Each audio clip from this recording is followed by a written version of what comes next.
ایک gynaecologist doctor پر اس کی مریضہ اور شوہر کی جانب سے جنسی ہراسمنٹ کا الزام لگایا گیا ہے. اسلامی نقطہ نظر سے رہنمائی فرمائیں. یہ ہماری سوسائٹی کا ایک بہت بڑا المیہ ہے. کوئی بھی خاتون کسی بھی شخص پہ کیریکٹر لیس ہونے کا الزام لگا دے, یہ کہتے کہ اس نے مجھے چھیڑا ہے, تنگ کیا ہے, لوگ فوراً اس کی بات پہ یقین کر لیتے ہیں اور وہ 2 ٹکے کی اس کی سوسائٹی میں حیثیت نہیں رہتی.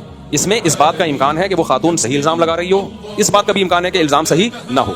جب ہمارے پاس کوئی دلیل نہیں ہے تو محض کسی کے الزام کی بیس پہ شریعت اسے مجرم قرار دینے کی اجازت نہیں دیتی. ہاں, اس خاتون کو بھی برا نہیں کہا جائے گا, اس لیے کہ ہو سکتا ہے کہ ہو بھائی, ہمیں کیا پتا. تو ہم نے کیا کرنا ہے, خاموشی. شریعت ملزم کو فیور دیتی ہے ہمیشہ. اگر آپ کے پاس گواہ نہیں ہے, شک کا فائدہ ہمیشہ کون اٹھاتا ہے؟ جس پہ الزام لگائے. جب تک گواہوں سے ثابت نہیں ہوتا تو شریعت جس پہ الزام لگائے اس پہ شک کرنے کی بھی ہمیں اجازت نہیں دیتی. کہ عورت اگر قسمیں اٹھا لے, 100 قسمیں بھی اٹھا لے, قرآن پہ ہاتھ رکھ کے بھی قسمیں اٹھا لے, جب تک گواہ پیش نہیں کرے گی تو شریعت میں اس الزام کی حیثیت نہیں ہے. گواہ 2 گواہوں سے ثابت کرے. اب یہاں لوگ سوال پوچھتے ہیں بیچاری گواہ کہاں سے لے کر آئے گی؟ تو بھائی دنیا میں کوئی بھی جرم گواہوں کے بغیر ثابت نہیں ہوتا. اس طرح تو کوئی بھی کسی پہ میں آپ پہ الزام لگا دوں اس نے گھڑی چوری کی ہے, آپ کہیں بھائی گواہ لے کر آؤ, میں کہوں میں گواہ نہیں ہے تو کیا میرا الزام غلط ہے؟ بھائی ہم عالم الغیب نہیں ہے, اصل فیصلے قیامت کے دن ہوں گے جو اللہ کے علم کی بیس پہ ہوں گے. تو دنیا میں کسی عورت کے کہنے پہ کہ اس نے یہ کیا, یہ ایسا, یہ ویسا, ہم نہیں مان سکتے. لیکن ہم امکان کے شاید ہوا ہو, کیونکہ اس عورت کے ساتھ اگر زیادتی ہوئی ہے تو وہ بھی تو مظلوم ہے نا. تو اس کا حل کیا ہے؟ اس کا حل یہ ہے جو قرآن نے کہا, لا تقف ما لیس لک بہ علم. جس چیز کی تمہارے پاس دلیل نہیں ہے اس کے پیچھے پڑو ہی نہیں. نہ ایسی ویڈیو شیئر کریں, نہ اس ڈاکٹر کو برا بلا کہیں, بولے ہمیں نہیں صورتحال پتا. ہاں, اس کا شوہر مجرم ہے, اس نے بند کمرے میں اپنی بیوی کو اکیلے ڈاکٹر کے پاس بھیجا کیوں؟ یہ حرام اور ناجائز ہے.